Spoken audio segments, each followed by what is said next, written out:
রাজনৈতিক দল দেশের মালিক নয়, তারা জনগণের সেবক বলে মন্তব্য করেছেন জামায়াত ইসলামের আমির ডক্টর শফিকুর রহমান।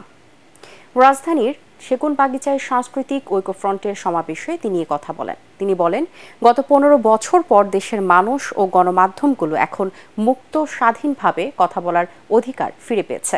খায়রুল ইসলামের রিপোর্ট।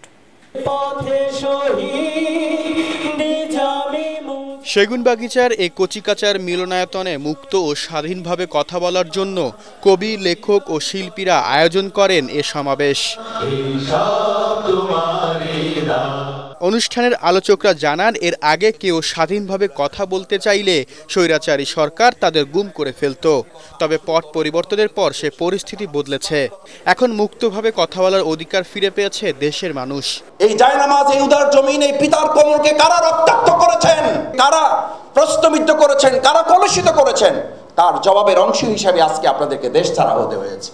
সমাবেশে জামায়াত ইসলামের আমির ডাক্তার শফিকুর রহমান বলেন, সমাজের কিছু দুষ্টু মানুষ নিজেদের এজেন্ডা বাস্তবায়নের জন্য অনেক কুকর্ম করেছে, যার খেসারত দিতে হয়েছে নিরীহ জনগণকে। একটা জাতি আর কতবার পথ হারাবে?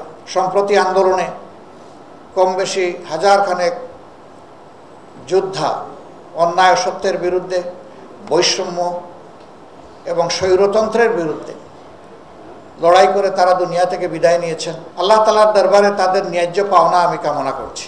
বিভাজন আমরা চাই না। এরা কোনো দলের নাম অথবা যশ প্রতিষ্ঠা করার জন্য সেদিন লড়াই করেনি। দেশের সুশাসনের স্বার্থে গণমাধ্যম ও সাংবাদিকদের সত্য বস্তুনিষ্ঠ সংবাদ প্রচার করার আহ্বান জানান জামায়াতে ইসলামের আমির। যে সাংবাদিক বন্ধুরা এখানে উপস্থিত আছেন, তারাও তো বিগত বৎসরগুলোতে তাদের কলম মুক্ত ছিল না এবং মুখ খোলা ছিল না। ছাত্র জনতার গণবিপ্লবের পর আলহামদুলিল্লাহ হাতও মুক্ত হয়েছে, মুখের থালাও খুলেছে। বর্তমান প্রেক্ষাপটে প্রতিটি নাগরিক যেন তার ন্যায্য অধিকার পায়, সে বিষয়েও সকলকে ঐক্যবদ্ধ হয়ে কাজ করার আহ্বানও জানান ডাক্তার শফিকুর রহমান। খায়রুল ইসলাম, ATN বাংলা, ঢাকা।